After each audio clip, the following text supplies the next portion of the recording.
Selamat siang dan salam sejahtera untuk kita semua. Alhamdulillahirabbil alamin. Wassalatu wassalamu ala asyrofil anbiya'i wal mursalin. Sayyidina wa maulana Muhammadin wa ala alihi washabbihi ajmain amma ba'du. Segala puji Allah yang telah memberikan kita rahmat serta hidayah sehingga kita dapat berkumpul pada kesempatan kali ini. Tak lupa sholawat serta salam kita haturkan kepada junjungan kita Nabi Muhammad SAW. Yang terhormat kepada Bapak Agus Supardi, selaku Sekjen Teknik Elektro Universitas Muhammadiyah Surakarta. Yang terhormat kepada Mas Haji Sabradan, selaku pembicara pada kelas khusus kali ini. Yang terhormat kepada Ketua Umum KMT, yaitu Mas Yoga. Dan tak lupa teman-teman yang saya sayangi dan saya banggakan, yang telah meluangkan waktunya untuk menghadiri kelas bisnis kali ini. Semoga acara kelas bisnis kali ini yang bertemakan memulai kembali bisnis pasca pandemi dapat berjalan dengan lancar. Dan saya mewakili panitia, mohon maaf apabila ada kesalahan dan apabila ada tutur kata yang kurang berkenan. Sekian dari saya. Terima kasih. Assalamualaikum warahmatullahi wabarakatuh.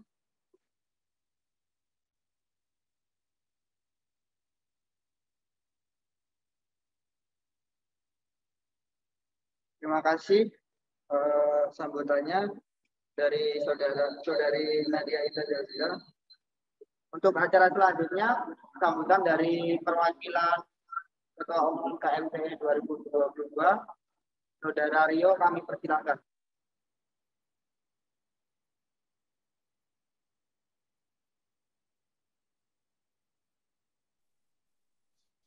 Assalamualaikum warahmatullahi wabarakatuh.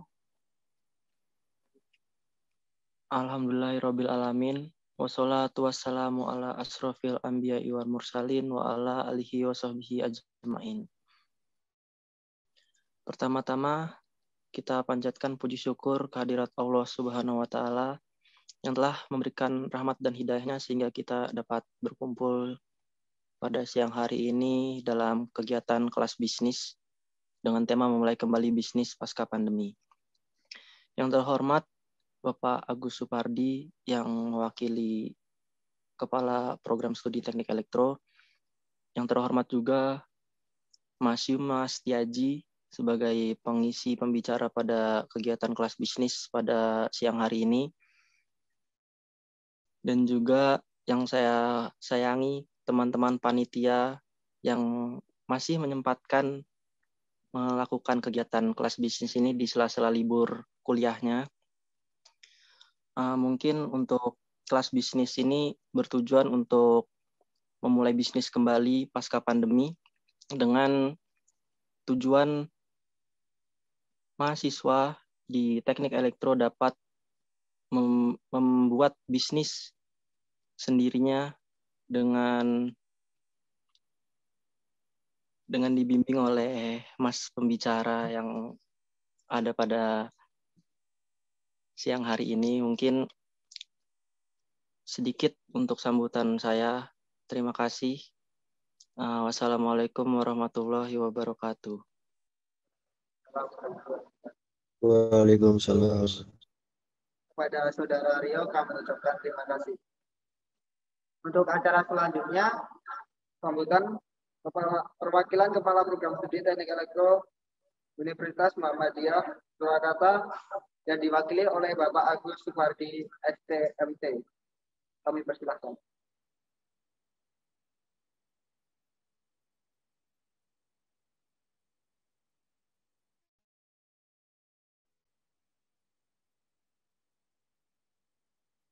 Assalamualaikum warahmatullahi wabarakatuh.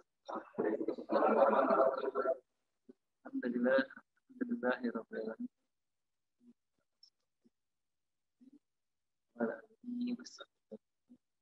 Pertama-tama, paling utama, marilah sama-sama memanjatkan puji syukur hadirat Allah Subhanahu wa taala yang telah melimpahkan begitu banyak nikmat kepada kita semua. Salah satu nikmat itu adalah nikmat sehat, sehingga pada kesempatan kali ini kita bersama-sama dapat bergabung baik yang secara luring maupun secara daring melalui Zoom dalam salah satu program kerja di keluarga mahasiswa teknik elektro ya, divisi usaha. Pada kesempatan kali ini saya mengucapkan terima kasih yang sebesar-besarnya kepada narasumber kita yang saya hormati Bapak Bima Setiaji Safar, dan kalau salah mohon maaf kalau saya salah mendengar ya. Jadi baru saja tanya kebahagiaannya. Narasumbernya adalah Bapak atau Mas, mungkin Mas ya karena masih muda ya. Memang saat ini banyak wisatawan muda yang telah hadir dengan kita semua. Saya hormati Mas Bima Setiaji yang pada siang hari ini nanti beliau akan menjadi narasumber yang akan memaparkan ya, sharing beliau terkait dengan kewirausahaan. Kewirausahaan ini kalau di dalam program studi teknik elektro UNS juga merupakan salah satu mata kuliah aktif yang ada di dalam kurikulum ya, kepemimpinan dan kewirausahaan. Jadi di sana Anda diberikan pengetahuan mendasar di bangku kuliah ya, kegiatan rutin mingguan oleh salah satu dosen pengampu yang beliau juga salah satu pelaku dari usaha ini bisnis yang cukup banyak ya. Tentu Anda semua tidak asing lagi dengan Pak Umar STMT ya, itu pelaku usaha juga, tentu akan sangat tepat sekali, sangat kompeten sekali beliau menjadi salah satu pengampu dari mata kuliah kewirausahaan dan kepemimpinan. Nah, kemudian kalau kita mengacu ya di dalam profil dari lulusan teknik elektro, salah satunya itu juga nanti adalah menjadi wirausaha. Wirausaha ini adalah salah satu profil yang diharapkan nanti menjadi salah satu yang dimiliki oleh alumni lulusan dari teknik elektro. Di samping profil-profil profesor yang lain, misalkan sebagai akademisi, sebagai peneliti, sebagai perekayasa, kemudian bisa juga nanti sebagai praktisi di industri. Nah, salah satunya itu adalah wirausahaan. Nah, kalau wirausahaan ini dimulai lebih dini, ya tentunya pengalaman pembelajaran itu juga akan menjadi lebih baik. Artinya di sana tidak dimulai setelah lulus. Ya, bahkan ada yang memulai ya wirausaha ini di usia yang belia sekali. Ya, apalagi di zaman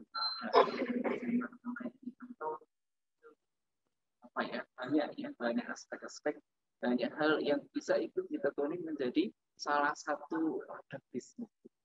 Nah, ini tentu di waktu yang sudah berubah. Kalau dulu kan pandemi, banyak bisnis yang itu memang dijalankan secara daring, dan alhamdulillah kita sudah mulai transisi, dan semoga ya, saya berdoa ya semoga pandemi betul-betul berakhir sehingga tema yang diangkat oleh panitia pada kegiatan ini adalah memulai bisnis pasca pandemi. Nah, bagaimana memulai? Ini baru memulai ya. Saya harapkan nanti tidak hanya di sini saja memulainya, tapi nanti akan diteruskan dengan langkah yang berikutnya.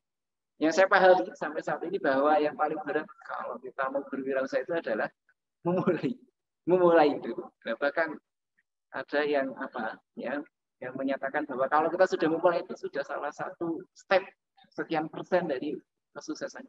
Banyak orang, wirausaha itu yang awalnya itu juga sangat mengalami kesulitan untuk memulai. Ya, mungkin Anda bisa banyak membaca biografi orang-orang wirausahawan yang sukses misalnya. Nah, yang tentu kita sudah banyak tahu ya, misalkan yang dimulai dari nol, ada Boksostino, ada CV Peru Tandu, ya, si Anak Singkong, dan lain-lainnya ya. Kalau di Solo mungkin memilih Solo Group ya, mungkin saat ini lagi viral terkait dengan ekspansi usahanya di bidang wisata ya, Kali PPL dan seterusnya. Itu adalah salah satu orang-orang yang memang dia dulu sudah memulai lebih awal terkait dengan bisnis dan dilanjutkan dengan sekian banyak melihat peluang dan akhirnya bisa mengembangkan bisnis itu dengan sangat-sangat baik. Nah, apakah sebagai seorang mahasiswa teknik elektro tidak dibolehkan untuk berwirausaha, tentu akan sangat-sangat boleh sekali gitu ya. Ya, saya pribadi mendorong kepada Anda semua di salah-salah kesibukan Anda, mungkin Anda sudah mulai menjadi manusia yang melek finansial ya. Artinya mulai sekarang karena Anda mahasiswa sudah besar, sudah mahal, sudah dewasa itu, maka sudah mulai berpikir bagaimana kita itu bisa menghasilkan uang, bukan hanya meminta uang. Ya, Anda mungkin ada yang sudah duduk di semester 2, semester 4 dan seterusnya. Sebentar lagi ini masuk semester ganjil, semester 3, semester 5, semester 7 dan seterusnya. Sebentar lagi mungkin ada yang sudah. Apakah ketika Anda lulus itu nanti Anda akan menjadi seperti yang lain-lainnya. Apa yang dilakukan lulus yaitu mencari pekerjaan, mencari pekerjaan. Ataukah Anda akan malah memberikan lapangan pekerjaan pada yang lain-lainnya. Nah, saat ini kalau mungkin banyak bergaul ya, banyak bergaul di bidang kewirausahaan, tentu pelakunya itu tidak hanya orang-orang yang tua, banyak orang-orang yang muda. Dan mungkin salah satu dari Anda yang di dalam kegiatan ini, mungkin di ruangan ini atau mungkin di Zoom ini adalah salah satu pelaku itu. Dan kalau memungkinkan nanti Anda juga bisa bergabung dalam kegiatan wirausaha merdeka ya, yang memang diperoleh oleh Universitas Muhammadiyah Surakarta.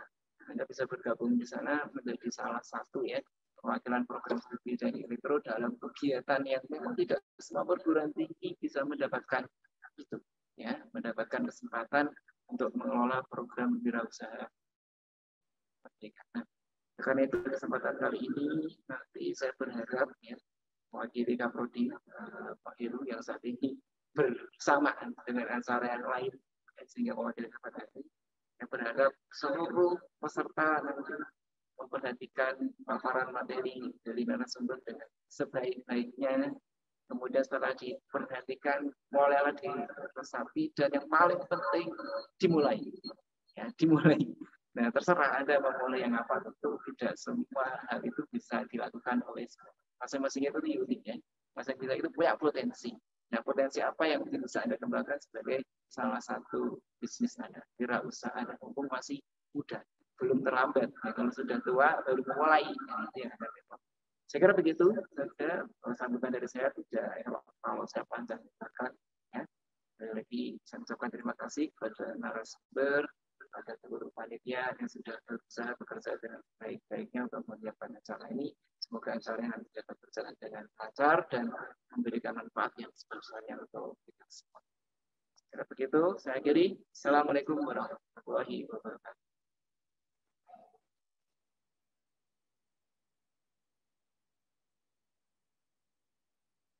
Terima kasih kepada Bapak Agus Supardi SDMT.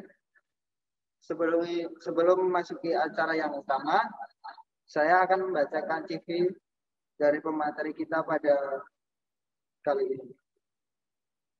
Nama Yumas Dihaji Safardan. Untuk pengalaman, yang pertama, menjadi pelatih Kapten Kecil Solo pada Agustus 2019 sampai Februari 2020. Yang kedua, Ketua Bidang Kewirausahaan Keluarga Mahasiswa Teknik Industri sampai November 2020.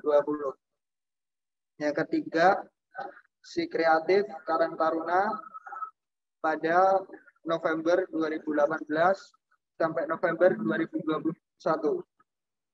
Yang keempat, Part-time Kopmamat pada Desember 2020 sampai Februari 2021. Yang kelima, kerja praktek PT Roda Pasifik Mandiri Semarang pada Agustus 2021 sampai Februari 2021. Yang keenam, Ketua Inkubator Bisin UMS pada Mei 2022 sampai sekarang. Mungkin itu CV dari pembicara. Dan selanjutnya, penyampaian materi dan tugas oleh Mas Yumas Dihaji Safardan Kepada Mas Kiai Sofwan, kami persilakan.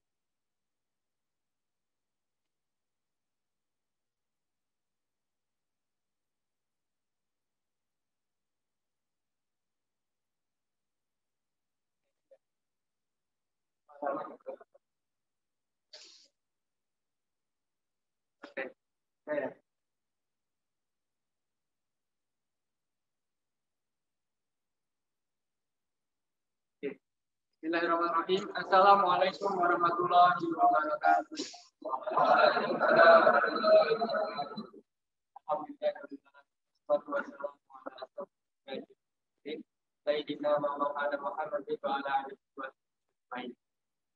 Pada yang saya hormati Bapak Sekrodi Pak Agus,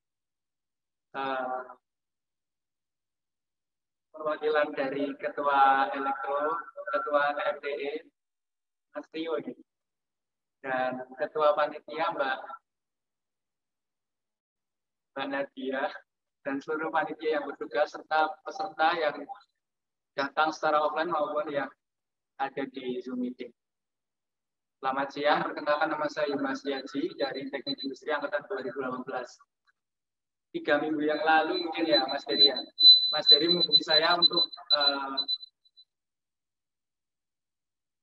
untuk mengisi acara pada siang hari ini mengenai bagaimana memulai kembali bisnis pasca pandemi dan nanti diwujudkan dalam bentuk proposal. Sebelumnya disclaimer dulu teman-teman bahwa saya bukan seorang pengusaha, tidaknya belum, karena sampai hari ini saya belum punya usaha yang saya dirikan dari nol. Tapi setidaknya saya punya sedikit pengalaman yang akan saya share insyaallah kepada teman-teman dan semoga bermanfaat untuk teman-teman semua. Boleh saya ini peserta ya? Oke, saya tanya teman-teman udah punya usaha sendiri? Semua gitu? Ya, apa. Ada kemauan tapi ya? Ada ya? Oke, siap. Dari angkatan berapa kalau boleh tahu, Mas Mbak? 2021. Enggak 13 ya? Ya. Angkatan 2021. Oke, siap. Udah pernah ikut lomba? Lomba apa gitu? Lomba bisnis plan? Lomba? Belum ya? Oke, kita langsung ke masalah ini.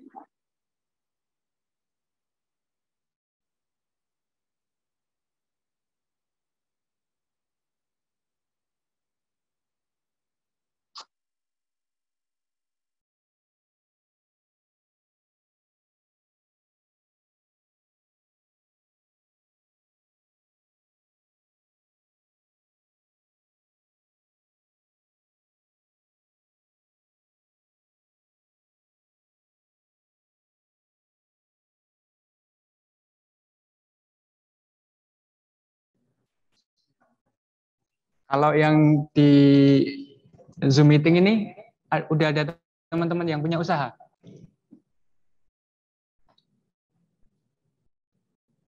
Halo?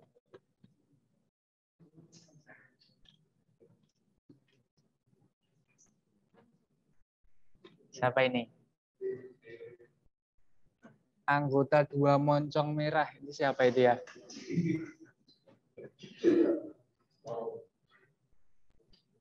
Boleh saya dengar suaranya Mas atau Mbak ini ya?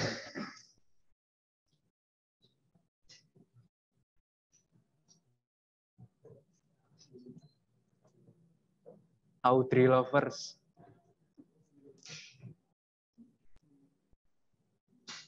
Ini nama apa Mas? Tim ya? Oh, nama kelompok.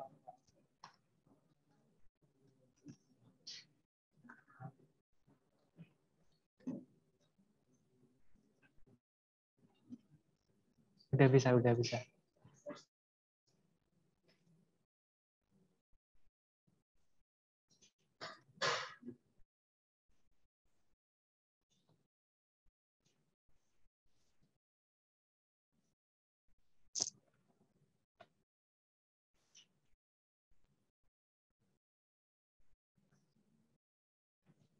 Sinyalnya ya.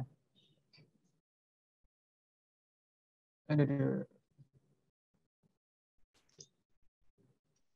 Sebentar ya teman-teman ya.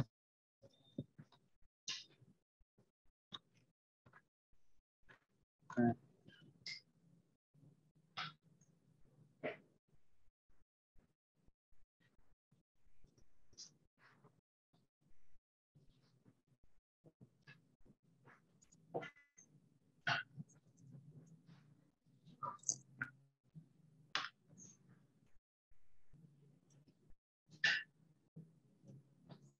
Oke.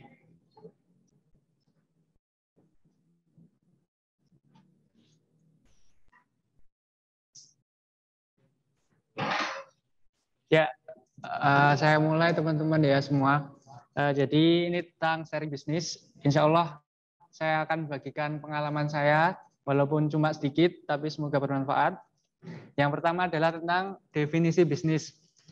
Definisi bisnis sendiri saya ambil dari Raymond Chin, kalau tahu. Dia seorang CEO dari Ruang Ternak. Ruang Ternak. Ternak uang, kok ternak uang? Ternak uang. Sebuah startup yang membahas tentang bagaimana cara mengatur finansial dan lain sebagainya. Jadi definisi bisnis itu adalah organisasi yang mencari profit dengan menjual produk atau jasa. Jadi ada 3 komponen teman-teman, yaitu dia adalah berbentuk organisasi. Organisasi kan lebih dari 1 orang. Jadi minimal harus punya partner. Terus yang mencari profit, berarti dia punya tujuan yaitu cuan. Ya tidak selalu cuan, tapi setidaknya dia cari profit dari situ. Didapatkan dari mana? Dari dia menjual produk atau jasa yang dia miliki. Jadi sebuah bisnis itu harus punya 3 komponen ini, yaitu partner bisnis atau teman yang nanti jadi organisasi. Terus yang kedua adalah dia mencari profit dengan cara menjual produk atau jasa. Yang selanjutnya adalah istilah yang sering muncul dalam pemasaran. Ada 3 istilah, yaitu marketing, selling, dan branding. Marketing itu adalah bagaimana kita merancang langkah-langkah baik dalam penawaran ataupun alat yang digunakan untuk menaikkan angka penjualan atau market share. Terus selling itu adalah bagaimana kita berinteraksi dengan orang secara langsung, itu namanya selling. Terus branding itu bagaimana kita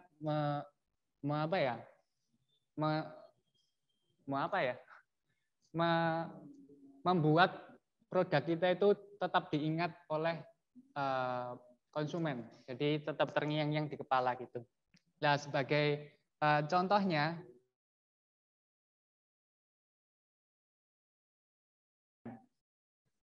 marketing saya adalah bagaimana saya kemarin dalam menyiapkan materi PowerPoint ini. Dan brandingnya adalah setelah pulang nanti bagaimana kesan teman-teman terhadap saya. Maka itu adalah ketiga komponen atau ketiga istilah dalam pemasaran yang sering muncul. Gitu. Lah, kira-kira di sini ada teman-teman yang suka musik atau enggak? Coba angkat tangan. Musik. Masnya suka musik? Apa? Lagu yang paling suka?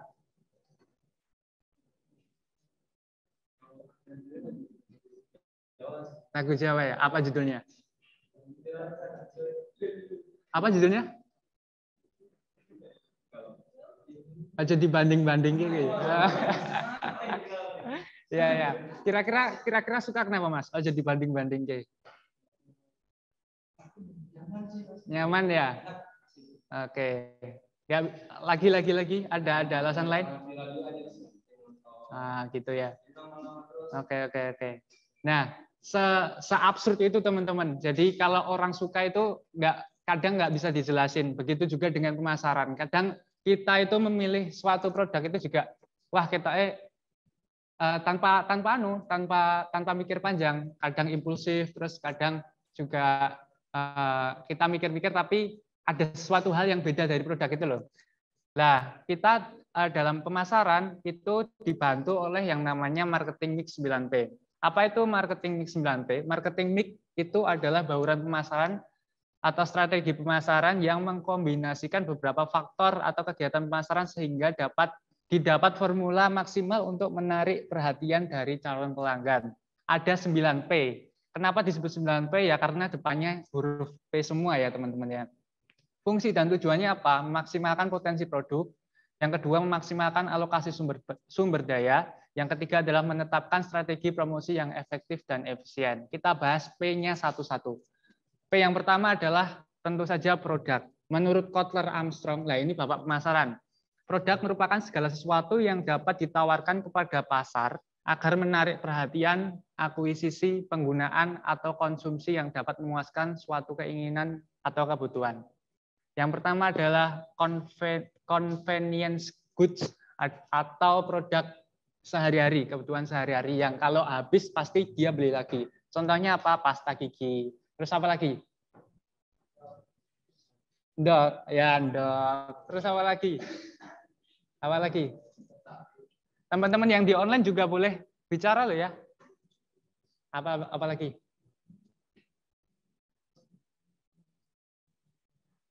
Lagi. Bahan-bahan. Selain itu ada lagi.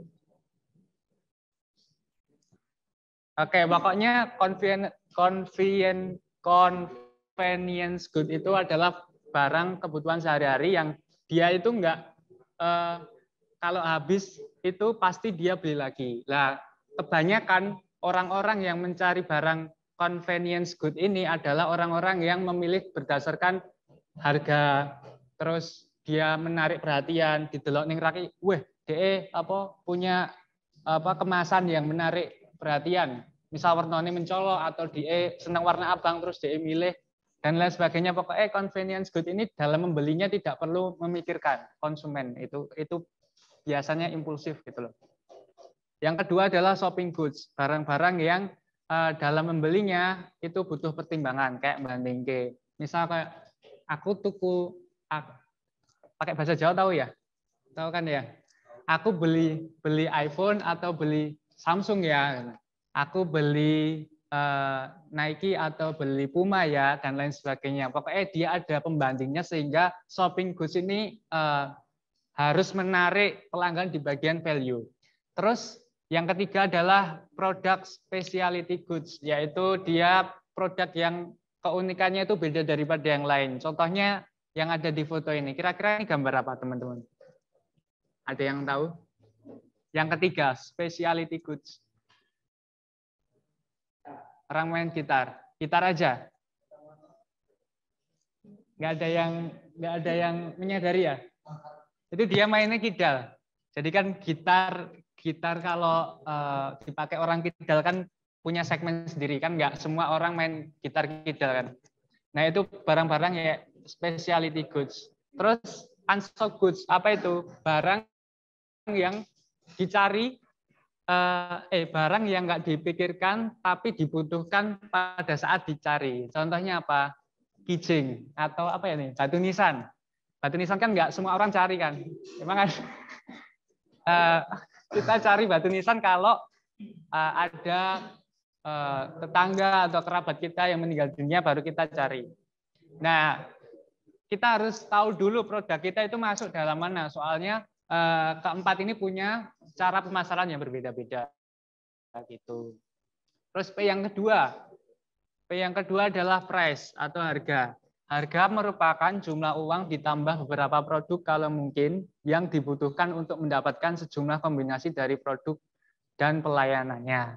Nah, harga ini dibentuk berdasarkan biasanya bisa dibentuk berdasarkan 3 hal, yaitu cost based pricing, yaitu berdasarkan bahan membuatnya. Jadi misal saya jual sempol, bahan membuat sempol itu habis berapa? Kita hitung dari tepungnya dipakai berapa, kita hitung tusuk satenya itu harganya berapa, sehingga kita dapat harga sesuai dari bahan baku atau bahan membuatnya. Itu namanya cost based pricing. Terus value based pricing, yaitu kita menetapkan harga sesuai value yang dibangun. Misal kayak iPhone kan harganya juga gila-gilaan. Kenapa bisa gitu? Karena dia menawarkan suatu experience yang berbeda, sehingga harganya itu bisa mungkin menurut saya aja ya. Menurut saya nggak wajar gitu kan.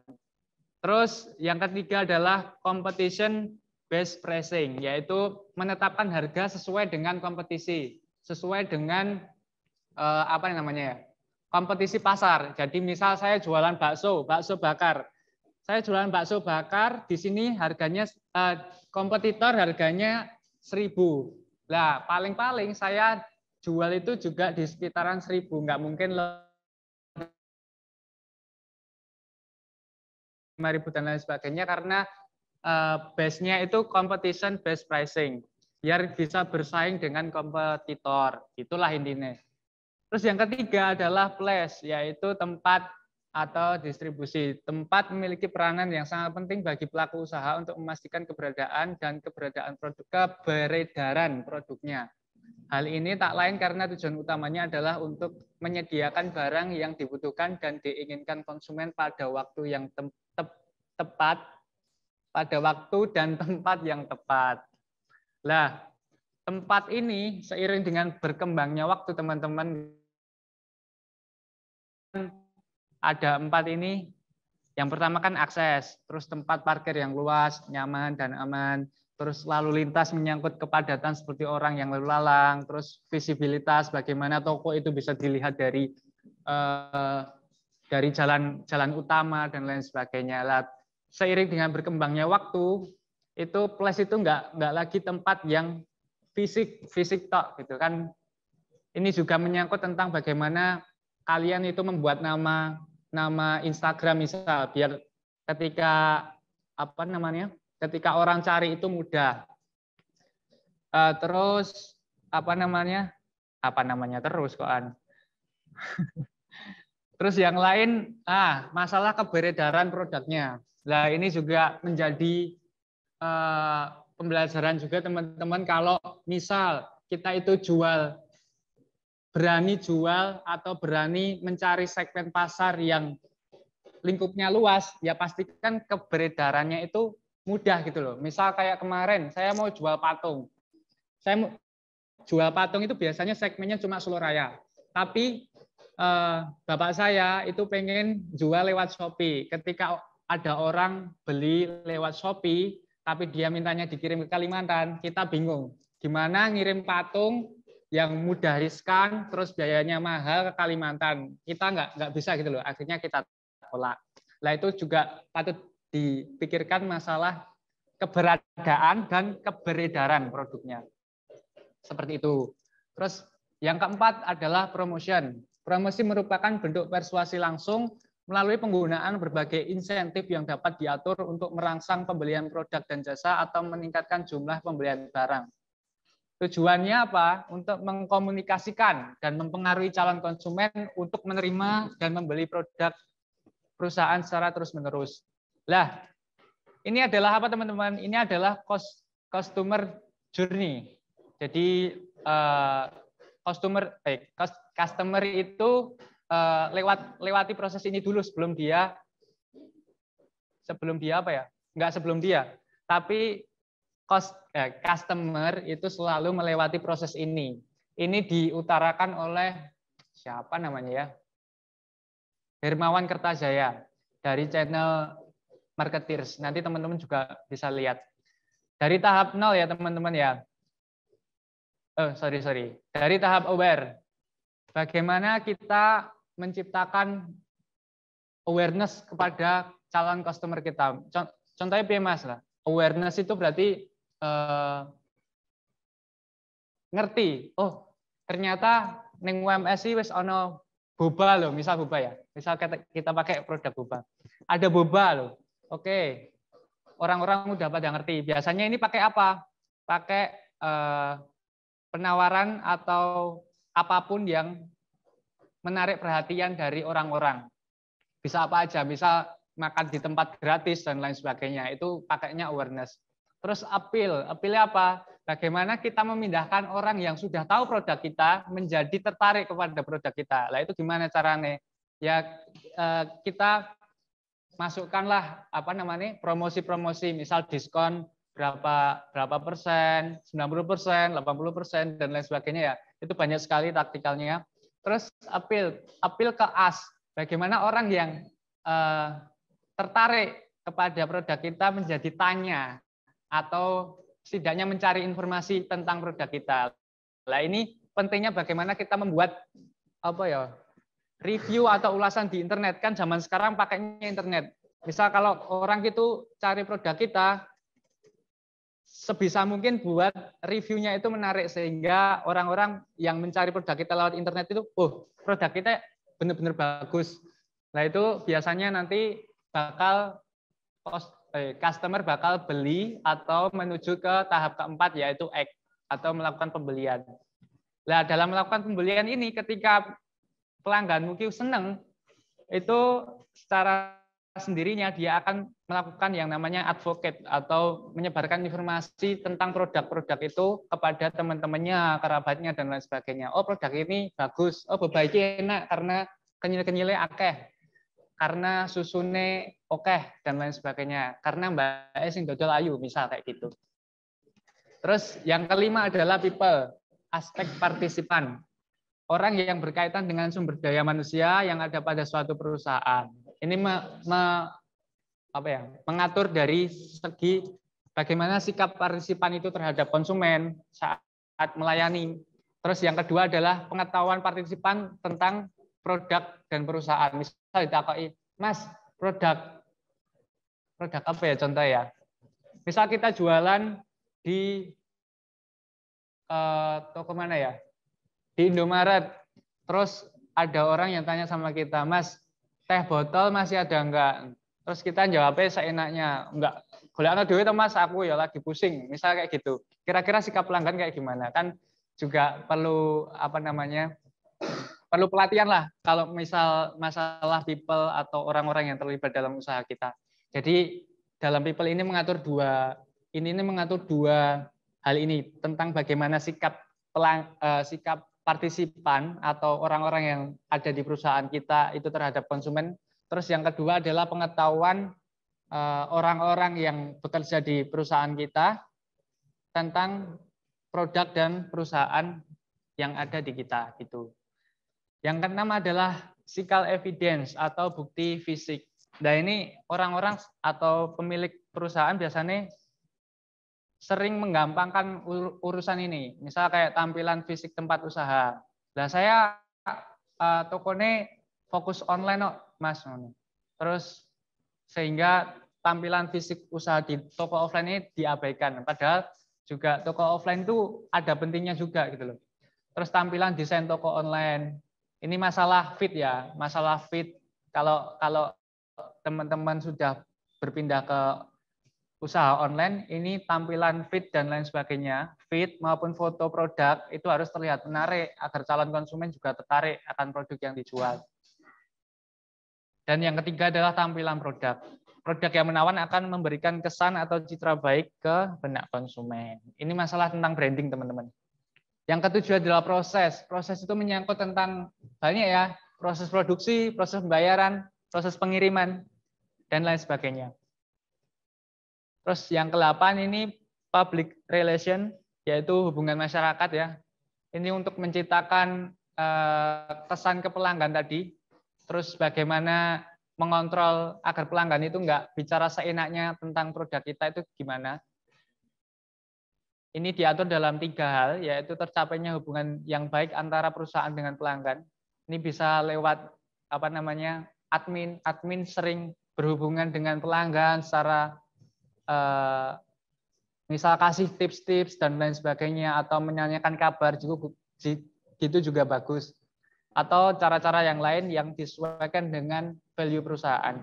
Yang kedua adalah pengelolaan saran dan kritik. Bagaimana perusahaan itu bisa mengelola saran dan kritik dengan baik. Enggak kok kalau ada pelanggan yang tidak puas dengan produk kita, terus dia memberi saran dan kritik pada perusahaan, terus kita nggak melakukan apa-apa, gitu juga salah. Terus yang ketiga adalah kepuasan terhadap pelayanan yang diberikan. Yang ke-9 ini adalah power, teman-teman. Jadi ini mengandung 3 hal ya. Kekuatan relasi. Jadi kalau orang orang jual suatu produk itu biasanya nggak melulu yang dilihat itu produknya, tapi orang yang menjualnya. Jadi misal saya punya pengalaman kemarin teman saya kan jualan apa ya, jasa konveksi, jualan jasa konveksi. Teman saya yang lain juga jualan jasa konveksi. Terus ada temennya dia, jadi ya kancane kancaku, kuwi tuku delok sapa sing gawe gitu. Jadi karena kedekatan relasi, karena dia sering nongkrong bareng dan lain sebagainya. Padahal yang dipilih itu belum tentu lebih bagus daripada yang konveksi B ngono lah. Jadi kekuatan relasi ya kadang ono untungnya cah. Gitu. Terus yang kedua adalah kekuatan produk atau karakteristik produk yang unik dan hanya melekat pada satu produk tertentu. Terus kekuatan politik juga. Jadi semakin tinggi ya kekuatan politik lah, kayak gitulah, nggak usah dijelasin. Kayak misal keuntungan jadi anaknya presiden gitu ya, kayak Mas Kaisang gitu, harus diakui bahwa ya Mas Kaisang ini ada apa jenenge, ada keuntungan menjadi anaknya Pak Jokowi sehingga usahanya bisa meledak secepat itu. Kayak gitu ya, dan sebagainya. Itu yang pertama teman-teman, tentang bagaimana kita mengatur hal yang absurd di pemasaran. Terus yang kedua kita memasuki bagaimana membuat bisnis proposal. Nah, yang jadi background ini adalah tim saya ketika mengikuti program KBMI yang sekarang berubah nama menjadi P2MW atau Program Pembinaan Mahasiswa Wirausaha. Keuntungannya apa? Keuntungannya adalah yang pertama bisa konversi SKS. Terus insentifnya tahun ini itu lebih sama dengan ini salah ketik. Sama dengan 20 juta, lebih maksimal itu 20 juta. Kalau di tahunku itu maksimal 25 juta. Tahun sebelumnya maksimal 40 juta. Nah, sebelum ini lebih menurun. Teman-teman harusnya setidaknya tahun depan itu ikut lagi biar bisa dapat insentif yang cukup lumayan gitu. Yang ketiga adalah bimbingan mentor. Nah, di sana di kegiatan P2MW itu teman-teman juga dibimbing oleh mentor-mentor terkenal. Dari siapa? Dari konsultan-konsultan bisnis, terus dari pengusaha-pengusaha yang sudah lama talang melintang di dunia bisnis gitu. Banyaklah pokoknya. Terus yang keempat itu adalah relasi. Teman-teman selain bisa mengenal dari teman-teman luar prodi, juga bisa mendapatkan keuntungan berupa relasi dari luar kampus. Didapat saat apa? Didapat saat nanti kita jualan bareng di akhir P2MW ini. Nanti ada jualan bareng. Kalau tahunku kemarin itu sebenarnya acaranya di Malang, tapi karena UMS tidak memperbolehkan kita pergi, jadi acaranya kita ikut hybrid yang diadakan kemarin itu di Siwal, gitu, di Hall Siwal. Terus yang kelima itu adalah ilmu dan pengalaman yang pasti. Terus yang terakhir adalah upgrade soft skill seperti presentasi. Teman-teman besok kalau ikut program P2MW ini enggak cuma menyusun proposal bisnis, tapi juga mempresentasikan dari program kerja yang dibuat selama 6 bulan itu kalian ngapain, kayak gitu. Oke, kita coba susun atau coba buat proposal bisnis sesuai dengan format P2MW ya teman-teman ya. Ini kita belajar tentang bagaimana membuat bisnis model kanvas. Jadi bisnis model kanvas itu apa toh? Ada 3 ya, bisnis, model, kanvas. Bisnis sudah kita bahas, terus model bisnis itu apa? Suatu cara yang digunakan terus-menerus sehingga bisa menghasilkan profit. Itu namanya model bisnis. Kanvas apa ya? Kanvas seperti ini. Biasanya kanvas kan buat melukis. Ya ini kita ngelukis rencana kita di lembar bisnis model kanvas seperti itu. Jadi mengisinya nanti dari mana? Dari value proposition atau apa yang ada pada produk kita. Terus yang kedua adalah customer segment. Siapa sih target customer kita? Terus yang ketiga adalah customer relationship. Bagaimana cara kita membangun hubungan antara pemilik atau perusahaan terhadap customer kita biar customer itu nggak lari gitu. Keempat, channel. Bagaimana kita mendistribusikan barang-barang kita ke konsumen. Terus yang kelima adalah key activities. Apa yang kita lakukan untuk mendapatkan keuntungan atau agar bisnis ini tetap berjalan gitu, kita ngapain aja sih gitulah. Yang keenam adalah key resource atau sumber daya. Sumber daya yang kita miliki apa aja gitu.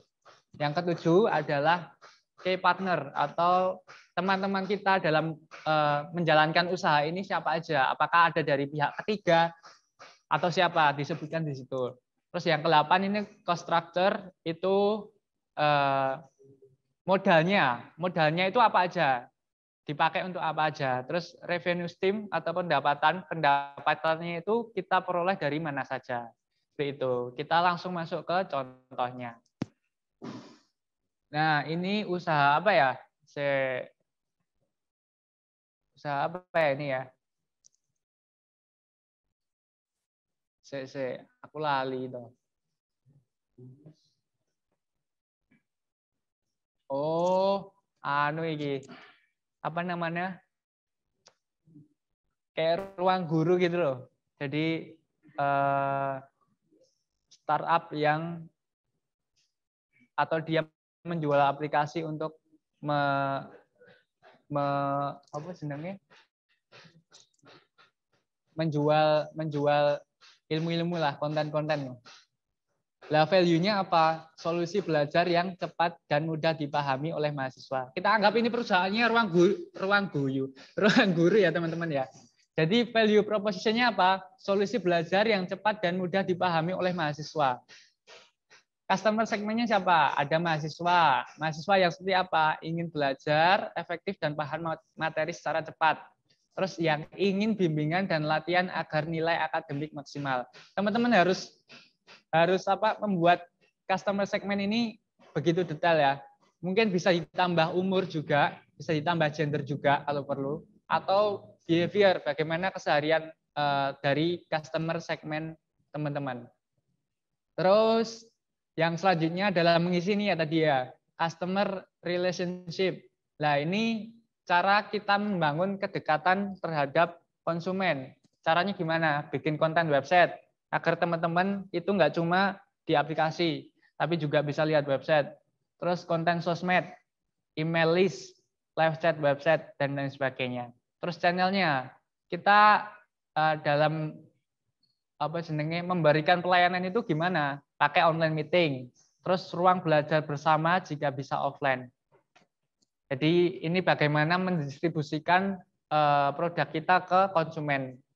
Terus yang kelima adalah key activities. Apa yang kita lakukan untuk agar bisnis ini tetap berjalan? Yang pertama adalah menciptakan konten edukasi bermanfaat. Terus menjaga kualitas tutor dan materi belajar. Mendesain proses daftar kelas yang mudah. Terus key resource, sumber kita apa?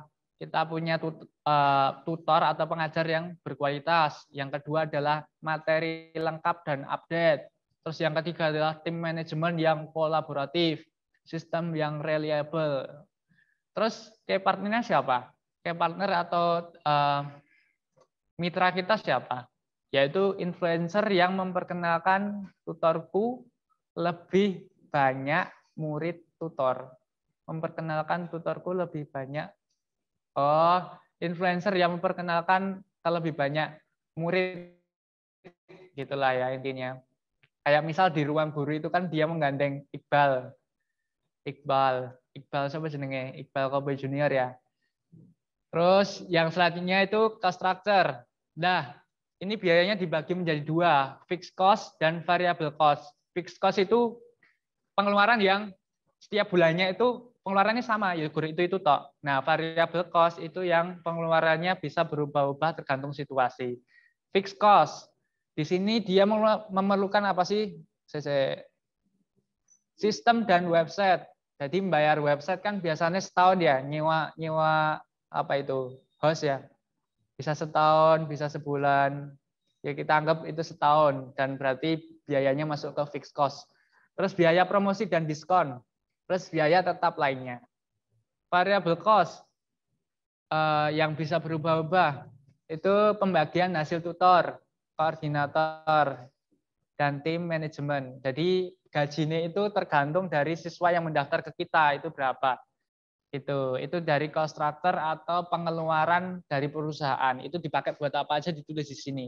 Terus yang terakhir adalah revenue stream. Bagaimana perusahaan itu mendapatkan keuntungan. Nah, ini keuntungannya dari mana? Penjualan kelas tutorku. Bisa ditambah nggak kira-kira dari ide les-lesan ini? Kira-kira apa? Jual apa lagi? Jual buku ya, jual buku atau jual merchandise itu bisa di sini.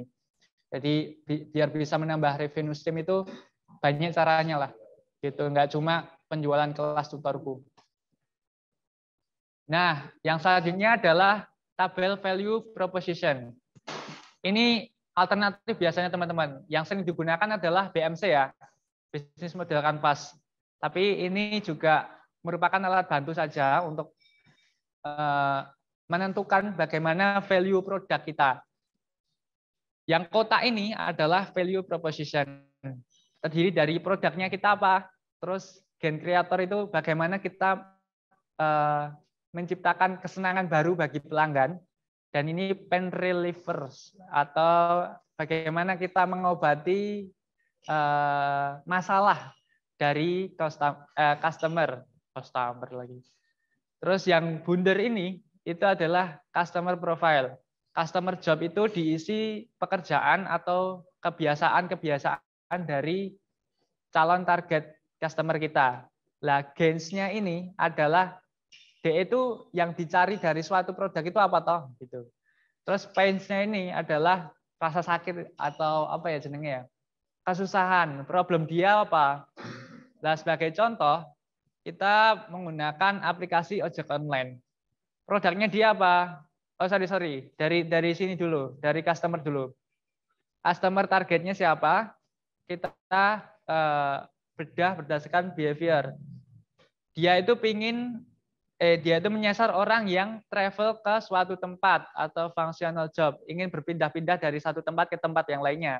Yang kedua, menyasar orang yang senang praktis, tidak senang nyetir gitulah ya. Terus gainsnya apa? Dia tuh orang yang seperti ini tuh biasanya mencari apa? Yang pertama adalah ketepatan waktu, harga terjangkau, profesional, opsi pembayaran yang variatif. Terus orang yang punya sifat-sifat kayak gini atau mencari kayak gini itu biasanya punya masalah apa? Nunggunya lama bos, tarif diketok, dikeprok gitu ya bahasa Jawanya ya. Terus rebutan sama penumpang lain, pengemudi tidak aman. Itu yang ditakutkan oleh orang-orang yang seperti ini. Jadi kita punya solusi berupa apa? Aplikasi ojek online.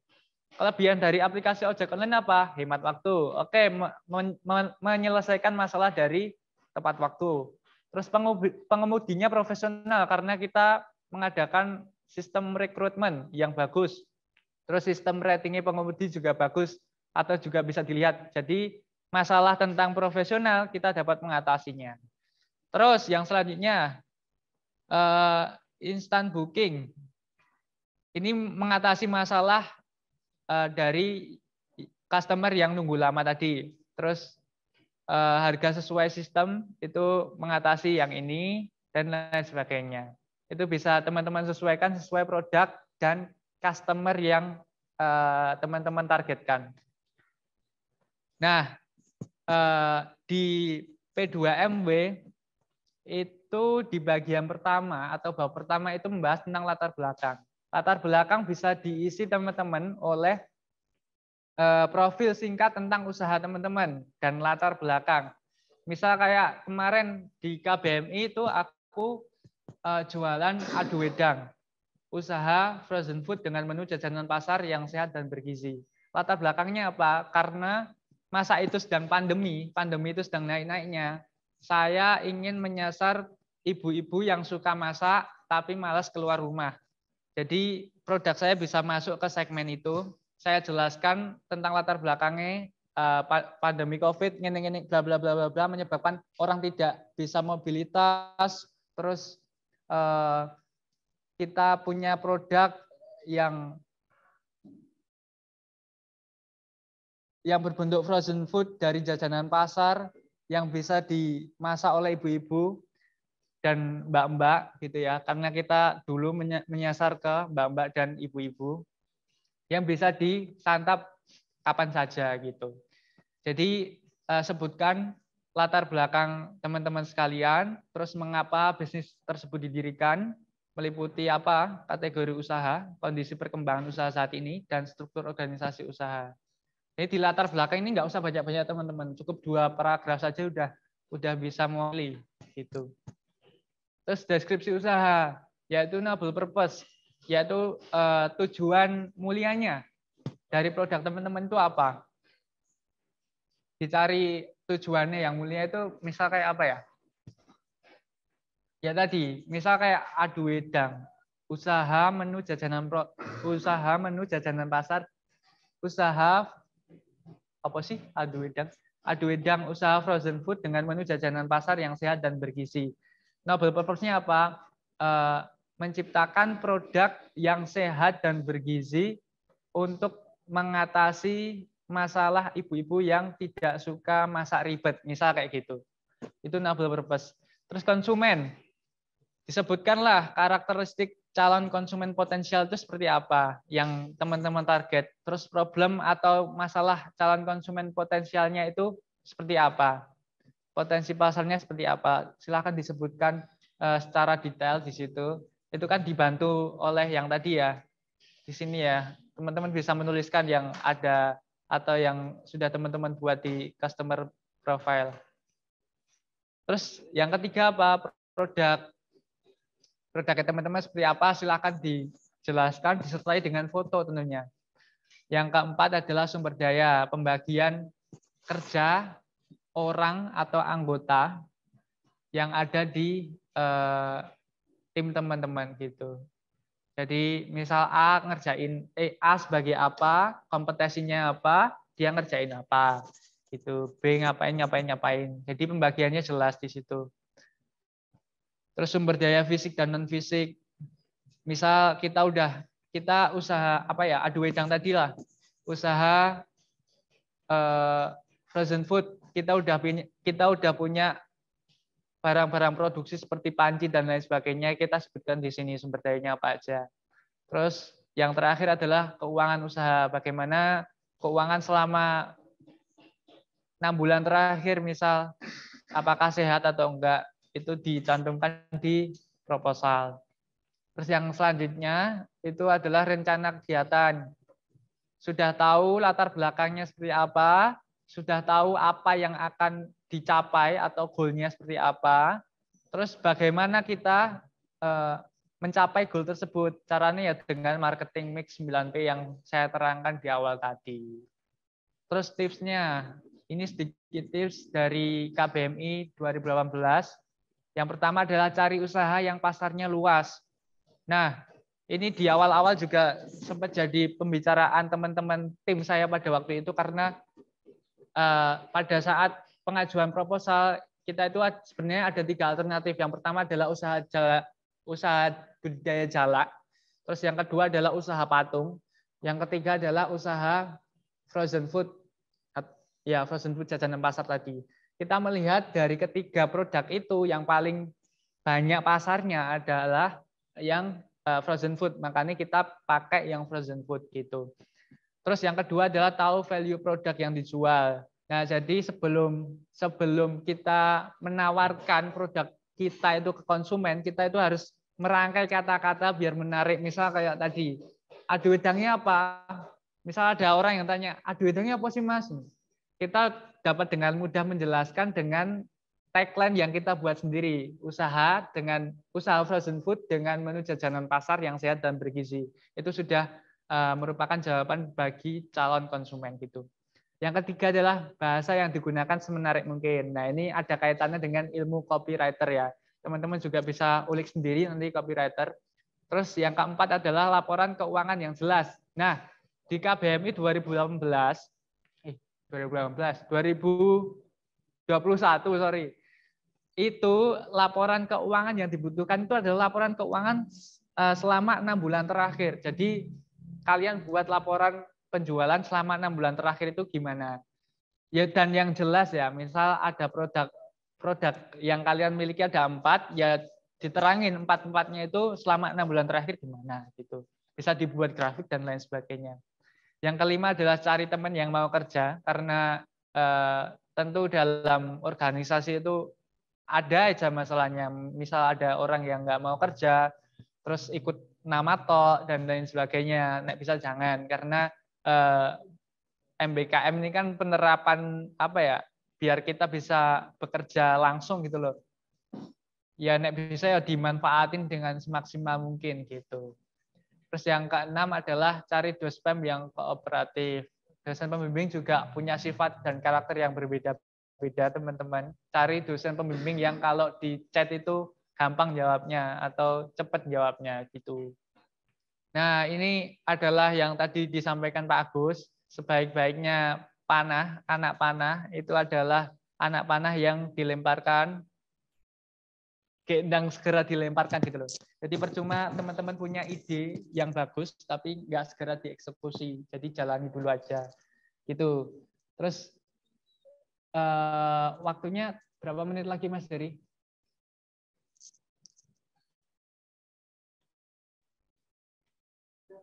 Udah ya. Ya, kita lanjutkan ke sesi tanya jawab mungkin ya. Gitu.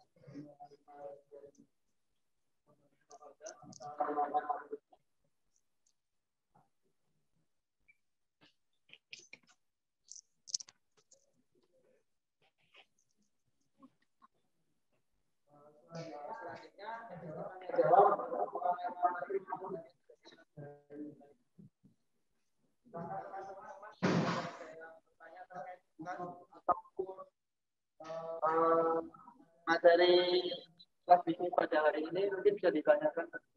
Silakan. Oh iya, penugasan belum tak sampaikan ya Mas ya. Iya ya. Oke, jadi izin ya Mas ya. Jadi di penugasan kita pakai formatnya P2MW saja, sekalian kita latihan.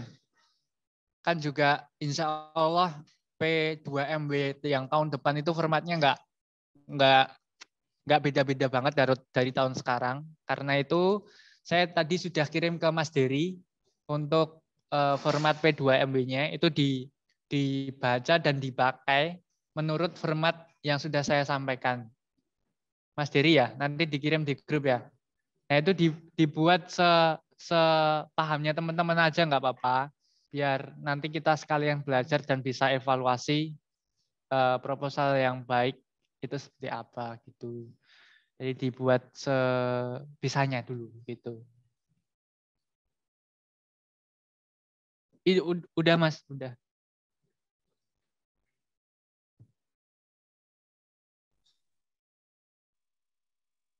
Silakan untuk peserta yang online ataupun offline bisa menanyakan terkait materi dan tugasnya. Silakan.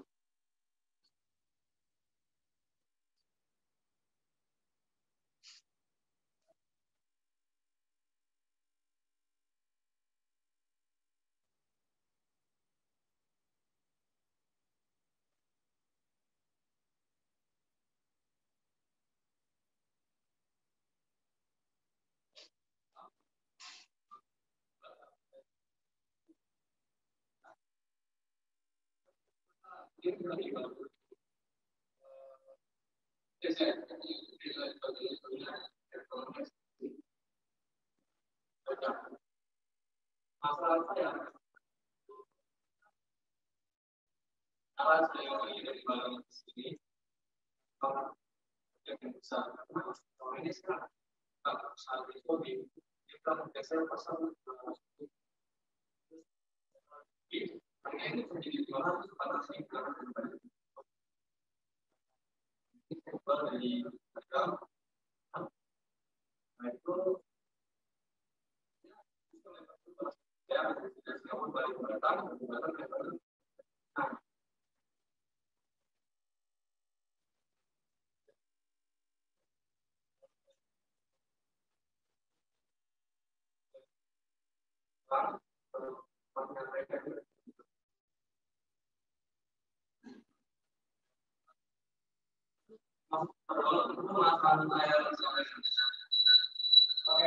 jadi itu deh dari kamu mungkin dari Batam itu nggak bisa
Nah, jadi kalau misalnya saya ngirim barang ke Pinang itu, jadi tetap pajak tapi setengah harga dari ini juga, Pak. Jadi kan kalau misalnya maksud saya itu kan jadi barang itu biar langsung dari Batam langsung ke tujuan pembeli tanpa harus ngapain barang itu ke Tanjung Pinang lagi dengan beberapa kali pekerjaan seperti itu, Mas.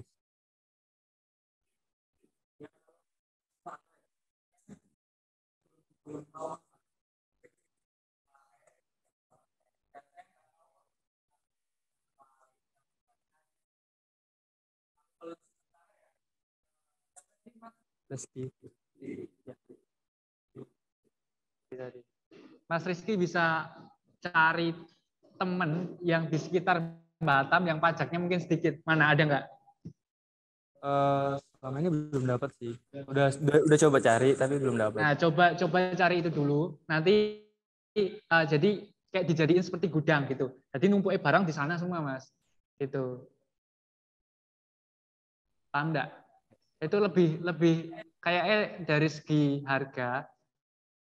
Kalau pajaknya seperti yang dikatakan Rizky tadi Gilani, itu bisa solusinya cari gudang yang di luar Batam gitu. Jadi kamu ngantar dari Batam ke tempat gudangmu itu apa ya, diangkut nganggo apa lah, mobil bak itu loh kan, itu juga lumayan ya ngangkutnya ya.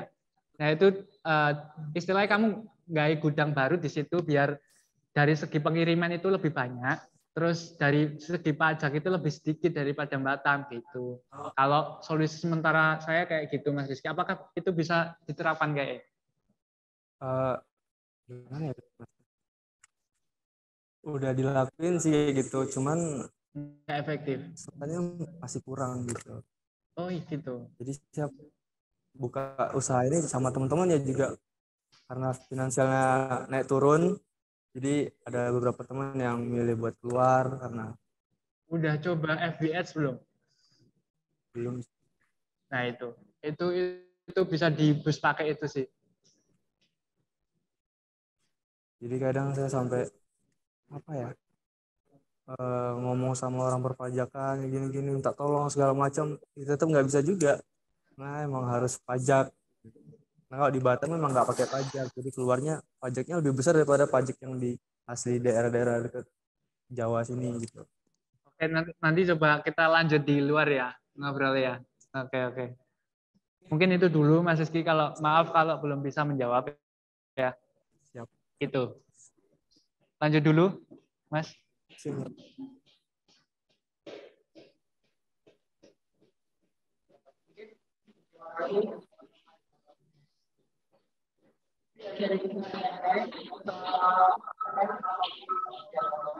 Ada yang ditanyakan lagi terkait materi dan tugas hari ini.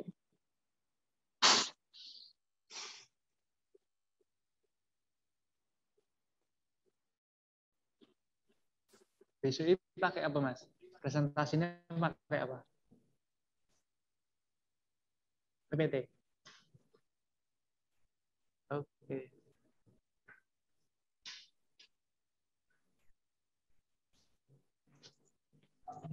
Mungkin untuk peserta semuanya yang online maupun offline, kita juga ya untuk ajan asal dulu ya.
Oh ya, mungkin untuk break azan asalnya sudah selesai.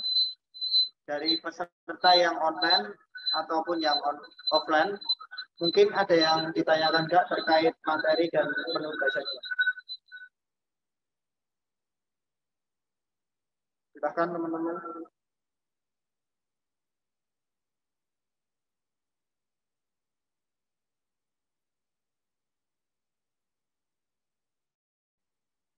Jika tidak ada yang ditanyakan, mungkin dari panitia ada yang ditanyakan nggak terkait materi dan tugasnya? Oh ya, silakan. Ya, Mas Yuma izin bertanya. Mas Yuma kan dulu sampai sekarang itu kan masih ini apa P2 MB-nya.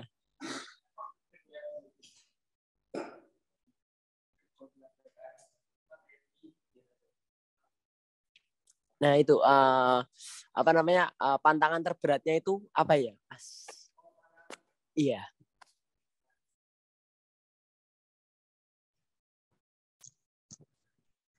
Cek. Masuk. Ya, jadi tantangan terberat selama mengikuti kegiatan KBMI atau sekarang yang disebut P2MB itu adalah tentu di awal itu kita nggak menyangka kalau bakal lolos ya Mas ya. Mas siapa namanya? Zidan, Mas Zidan. Kita nggak bakal lolos. Yang pertama itu proses pengerjaan proposal. Proses pengerjaan proposal itu sebenarnya cukup seru karena dikerjakan secara bareng-bareng, baik dari pembuatan latar belakang sampai nanti ke pembubuhan atau masuk ke finansial tadi itu bareng-bareng, itu seru sekali. Tapi ya itu karena kita nggak menyangka di awal itu finansialnya di bagian rencana dana itu kita buat sedikit Mas, yaitu cuma 12,5 ya. Dan waktu itu juga tembusnya cuma 12,5 ya. Itu agak menyesal sedikit. Kenapa kita nggak maksimalin ke 25 juta gitu loh Mas De. Kenapa kita cuma nulis 12,5? Nah, itu penyesalan pertama. Terus penyesalan kedua adalah bagaimana kita ngecake duit. Setelah lolos kan kita dapat uang itu Mas, 12,5 juta. Waktu itu saya, tapi barengan saya itu Mas Fajrul Pak ya.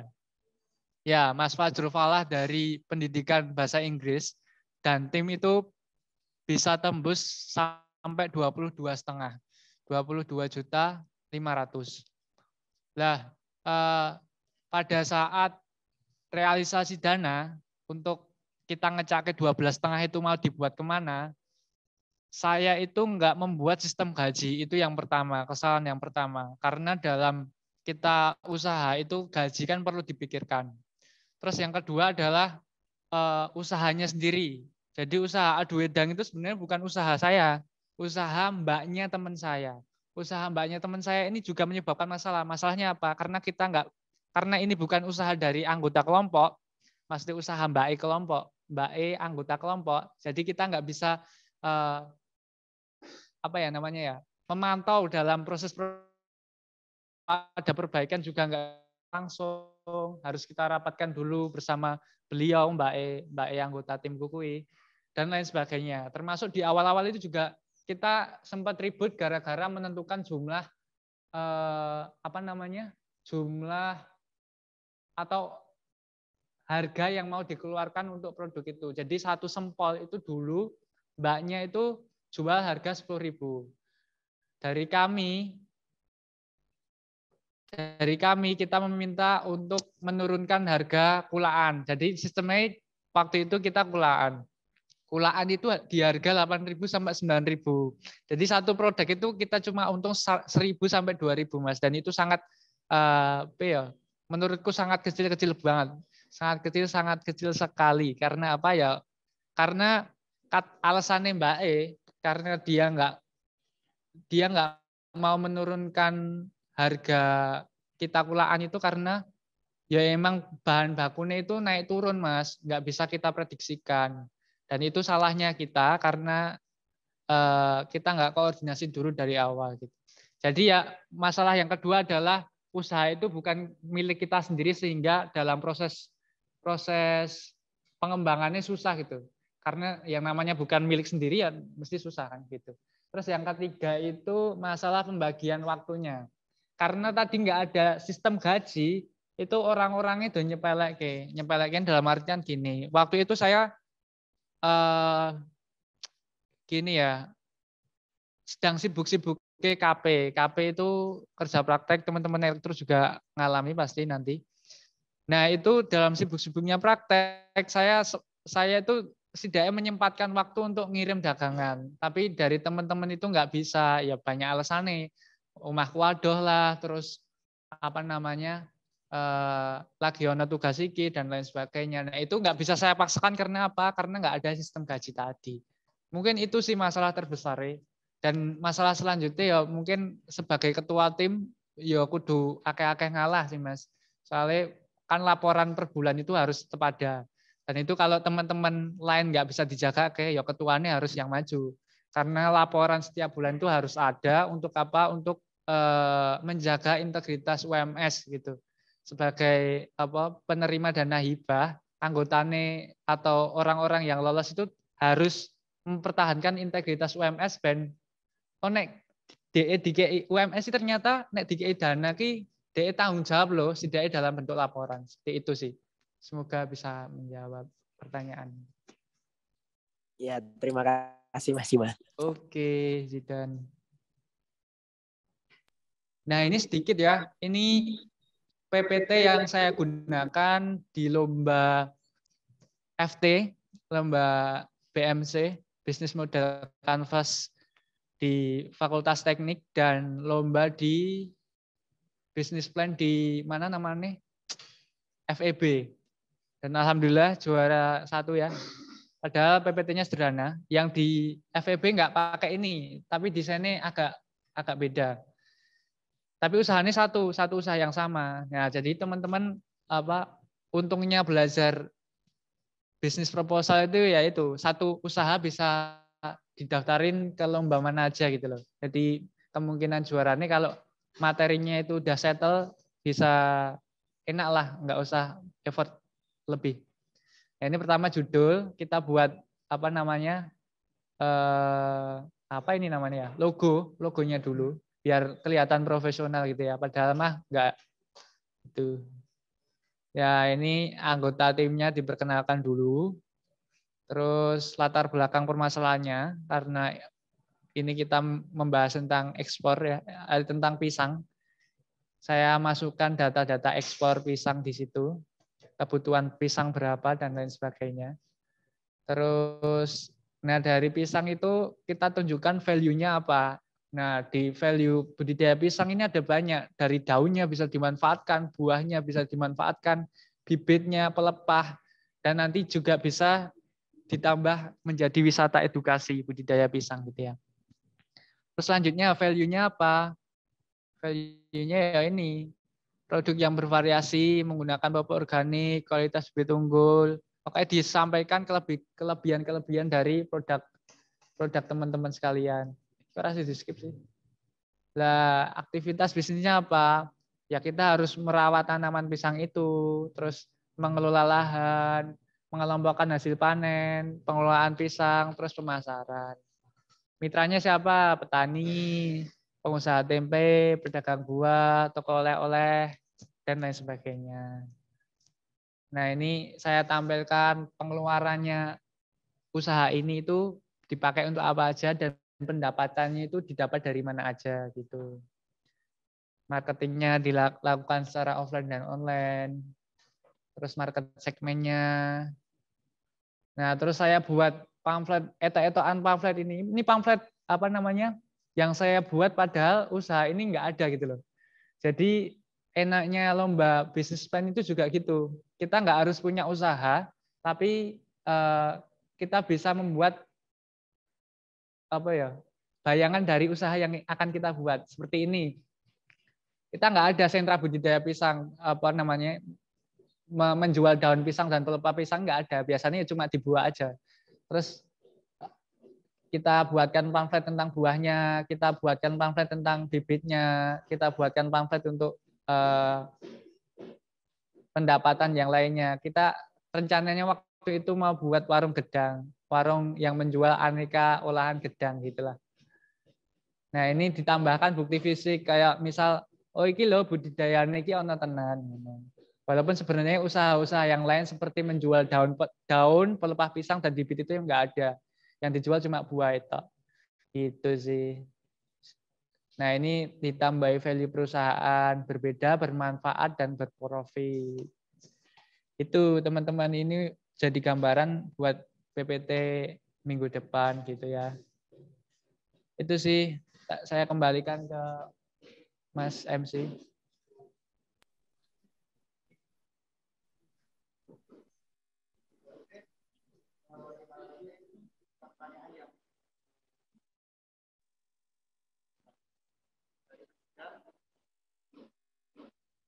Mungkin dari teman-teman yang lain ada tanya.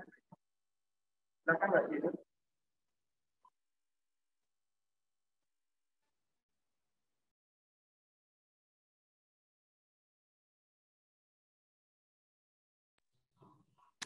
Mungkin tak ulangi lagi pertanyaannya, untuk penugasan itu PPT atau proposal? Ya, yang paling utama proposal ya Mbak ya. Nanti kalau Mbak dan teman-teman yang lain itu inisiatif buat PPT itu lebih bagus dan jadi nilai plus gitu loh.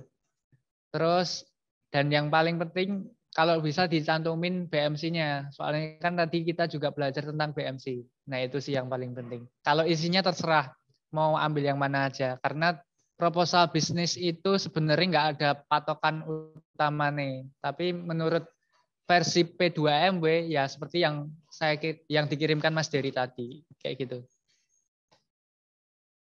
Oke, sama-sama.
Ya, izin memperkenalkan diri. Nama saya Nadia Intani Zergila, izin bertanya. Tadi kan disebutkan tips untuk mencari dosing yang kooperatif.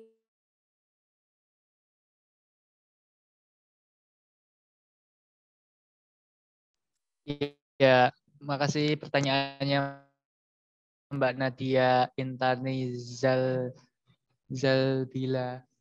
Ya, jadi mencari dosen yang kooperatif itu maksudnya ketika kita meminta saran ataupun by phone, by telepon, itu beliau responnya cepat gitu loh. Jadi ini berguna untuk apa? Karena di setiap sesi dari persiapan KBMI atau P2MW ini melibatkan dosen. Baik itu dari pas latihan, terus nanti pas Monef, dan lain sebagainya. Itu kehadiran dosen itu juga merupakan nilai plus gitu loh, Mbak Nadia. Jadi kalau dosennya itu kooperatif, maksudnya bisa diajak kerjasama dalam menyusun proposal ini ataupun nanti dalam pelaksanaan P2MW itu lebih baik gitu. Karena pengalaman dosen-dosen yang ikut di KBMI pas zamanku itu dosen-dosennya kooperatif semua, sehingga apa? Ketika kita diserang oleh tim lain, dalam tanda kutip diserang itu maksudnya kita diajar habis-habisan kan, dalam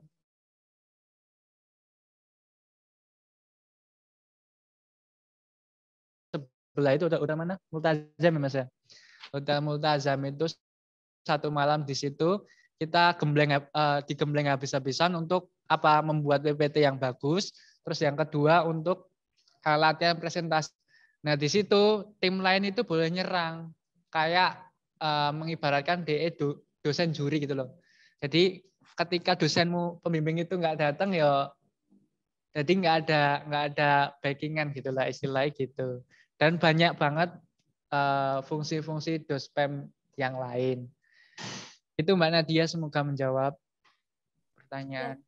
Dari saya cukup, terima kasih Mas.